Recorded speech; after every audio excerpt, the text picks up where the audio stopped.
We're coming on the air with breaking news. One of the most famous athletes on the planet. 15-time major championship golfer was involved in a serious car accident.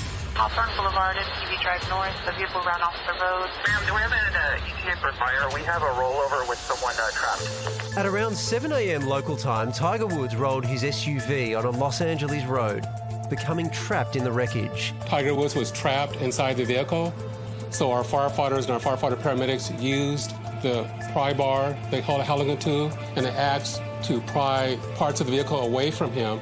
The golfing great was travelling alone when he lost control. People go real fast going downhill on this street. It happens all the time, and you got to be careful. It can be treacherous sometimes. Unfortunately, Mr. Woods was not able to stand under his own power. The fact that he was wearing a seatbelt, I would say that it greatly increased the likelihood that it saved his life. Arguably one of the most famous athletes in the world, Woods has notched up 82 PGA Tour wins in a career that's seen him spend a record 683 weeks as #1 in the world. I'm sick to my stomach. You know, it hurts to see one of now my closest friends, get in an accident. And, man, I just hope he's all right. Across social media, messages of support. President Obama tweeting, "Here's to a speedy recovery for the GOAT of golf. If we've learned anything over the years, it's to never count Tiger out." A statement released a short time ago by Harbour UCLA Medical Centre read, Mr. Woods suffered significant orthopaedic injuries to his right lower extremity that were treated during emergency surgery by trauma specialists, leaving family, friends and millions of fans hoping the all-time great's last round of pro golf isn't now behind him.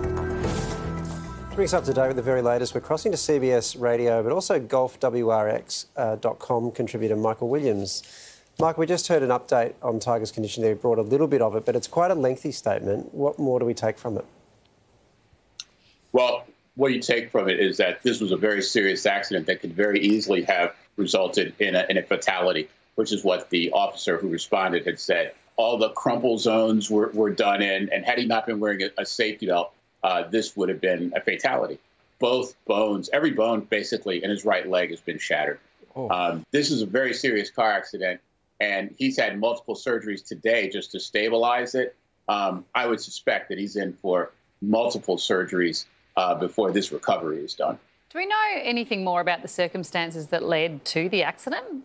So we know that he was on his way to a promotional shoot to give a golf lesson or a golf demonstration with a couple of professional NFL football players. Reports are that he was running late by about a half an hour to that shoot and had sort of sped out of the parking lot on the way to that date. So, again, officers are saying that it looks like speed was involved, but was there alcohol involved? Any sort of narcotics or opiates or anything like that? There's no reports that anything like that was involved. And I hope that nothing like that is involved, which would just compound the physical trauma that he's going through with emotional and in sort of social media trauma that would follow some report like that. Absolutely. Michael, as a huge golf fan, I wanted to watch Tiger Woods for the rest of my life, to be honest. What do you reckon this means for his career? Look, if I had to eat a meal composed of the words I've had to eat, basically of him saying that he can't do, there'd be nothing else on the menu for the rest of my life. Okay?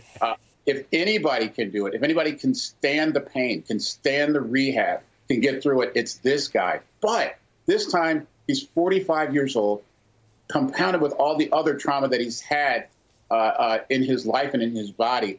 It doesn't seem plausible, if not possible.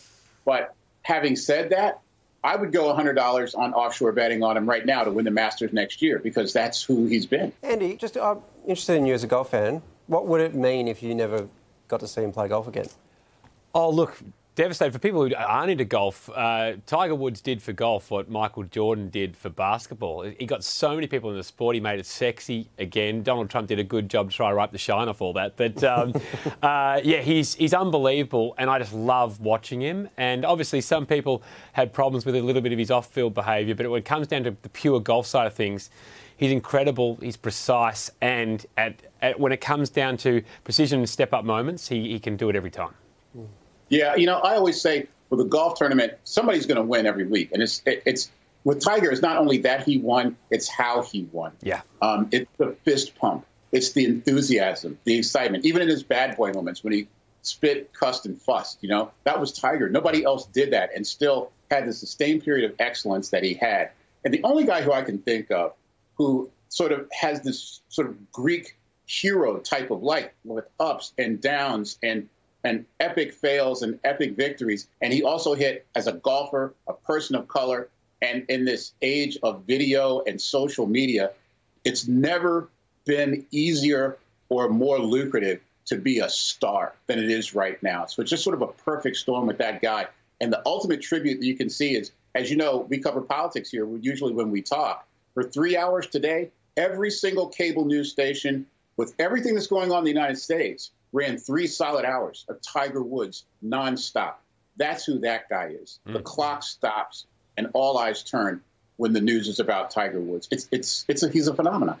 Mark, you've powerfully expressed the context there. Thank you very much for speaking to us tonight. Yeah, my pleasure. Thanks. So weird waking up to the news this morning because I just finished watching the Tiger Woods documentary that details the last crash he had, the one that led to his life spiralling out of control. I was thinking the same thing might have been happening, but yeah. Are you going to give us your fact, Pickers? Well, I learned a lot watching this doco because obviously don't know a lot about it in golf, that Tiger Woods' caddy during the height of Tiger Woods' career was the highest paid New Zealand sportsman. Yeah. Steve Williams from New Zealand. Spot on. And I'll give you another one with regards to the money, is often Tiger Woods would get more to go and appear in a tournament than you could actually win at the tournament. That's how important he is to golf. I like that approach. Oh, well, hopefully he can make his comeback for you, Andy. Yeah. I know you're a big fan. Absolutely. From expert opinions to in-depth analysis and reporting, the Project YouTube brings you the biggest stories from Australia and around the globe. Hit the subscribe button now for news delivered straight to your feed.